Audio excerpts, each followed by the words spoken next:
Em 1922, arqueólogos desenterraram uma cidade morta no atual Paquistão. Mohenjo-Daro era uma metrópole avançada, com sistemas de esgoto complexos e urbanismo planejado. Mas o que encontraram espalhado pelas ruas chocou o mundo e desafiou a lógica. Não eram tesouros ou templos, mas sim a morte congelada no tempo. Dezenas de esqueletos estavam jogados ao ar livre, contorcidos em posições de agonia ou simplesmente caídos no meio da rua. Não havia sinais de covas, rituais fúnebres ou enterros. O detalhe mais perturbador é que eles não tinham marcas de espadas, lanças ou flechas. Homens, mulheres e crianças estavam de mãos dadas, como se estivessem caminhando tranquilamente em um dia normal, quando algo devastador os atingiu instantaneamente. O cenário lembrava, de forma assustadora, as fotos tiradas em Hiroshima e Nagasaki após 1945. Os corpos não apodreceram da maneira normal e não foram devorados por animais selvagens. Algo naquele local manteve os necrófagos afastados por milênios. Mas a evidência física mais forte não estava nos ossos, e sim nas pedras. Espalhados por toda a cidade, os arqueólogos encontraram pedaços de cerâmica, tijolos e areia que haviam sido fundidos e transformados em vidro verde e preto. Esse fenômeno é chamado de vitrificação. Para que a areia e o tijolo derretam e virem vidro dessa forma, é necessária uma temperatura superior a 1500 graus Celsius. Fogueiras comuns, incêndios florestais ou vulcões não atingem esse calor instantâneo. Na era moderna, só vimos esse tipo de vitrificação em um lugar específico, no deserto do Novo México, nos Estados Unidos, após o primeiro teste da bomba atômica. A areia lá virou um vidro verde chamado trinitita, idêntico ao achado no Paquistão. Investigadores como David Davenport, que estudou o local por anos, afirmam ter encontrado um epicentro de destruição. No centro da cidade, todos os edifícios foram nivelados, enquanto nas bordas as paredes permanecem de pé. O padrão de uma explosão aérea. Davenport também relatou leituras de radiação anômalas. Segundo seus estudos, os esqueletos encontrados apresentavam níveis de radioatividade 50 vezes superiores ao normal, comparáveis aos de corpos encontrados em zonas de testes nucleares soviéticos. A arqueologia tradicional tenta explicar a destruição como resultado de invasões ou inundações. Mas inundações deixam sedimentos de lama e invasões deixam marcas de armas brancas nos ossos. Nenhum desses sinais está presente nos mortos atômicos de Mohenjo-Daro. Se olharmos para os textos antigos da Índia, a coincidência se torna aterrorizante. O Mahabharata, um épico escrito há milhares de anos, descreve uma grande guerra entre Vimanas, máquinas voadoras, que usaram uma arma proibida contra os inimigos. O texto descreve um único projétil carregado com todo o poder do universo. O relato diz que uma coluna incandescente de fumaça e fogo, tão brilhante quanto 10.000 sóis, subiu em todo o seu esplendor. Uma descrição perfeita do cogumelo atômico. Os efeitos descritos nas vítimas são clinicamente precisos para a radiação. O texto diz que após a explosão, os cabelos e as unhas das pessoas caíram. A água dos rios ferveu, os pássaros ficaram brancos e morreram, e a comida foi envenenada. Guerreiros que sobreviveram à explosão correram para os rios para lavar suas armaduras e equipamentos, tentando se livrar de uma poeira invisível que matava dias depois. Isso é, sem tirar nem pôr o protocolo de descontaminação radioativa moderno.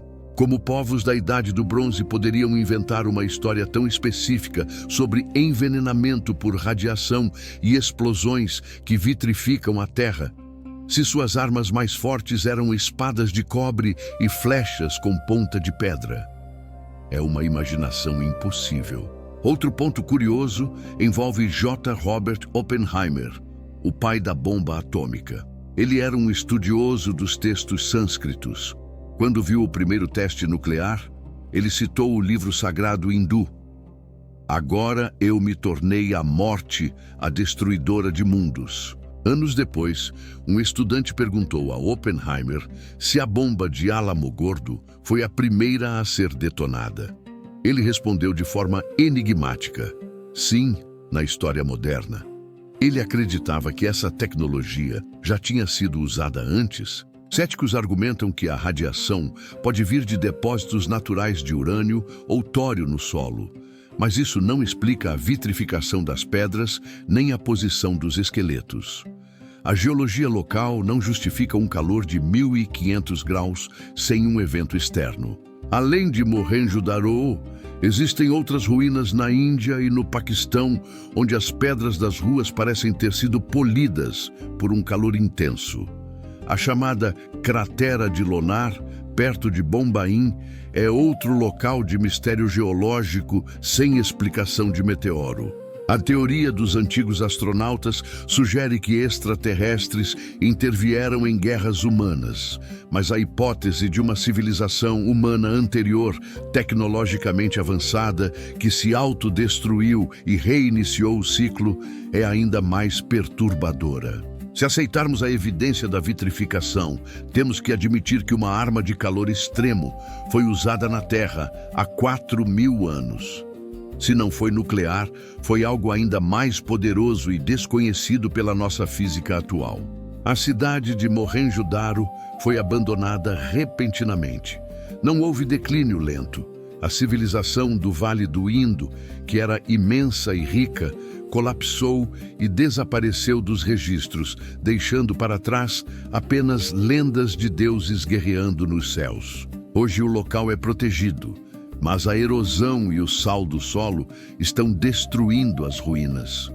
Curiosamente, as autoridades paquistanesas dificultam novas medições de radiação no local, o que apenas alimenta as teorias de conspiração sobre o que está escondido lá. Os esqueletos originais foram removidos, mas as fotos preto e branco de 1920 continuam sendo o testemunho mudo do horror. Eles capturam o momento exato em que uma sociedade inteira foi desligada por uma força invisível. A ideia de que a humanidade é cíclica e que já alcançamos o auge tecnológico antes, apenas para nos destruirmos, é um aviso sombrio. Mohenjo-Daro pode ser o nosso espelho, mostrando o que acontece quando brincamos de Deus. O mistério permanece. O que gerou o calor de 10.000 sóis? O que fez a areia virar vidro verde? E por que os textos sagrados descrevem a doença da radiação milênios antes de Marie Curie descobrir o rádio? A ciência acadêmica prefere ignorar as anomalias, chamando-as de mistérios rituais. Mas o vidro verde não mente. Ele é a cicatriz de um evento térmico colossal que a história oficial não tem capacidade de explicar.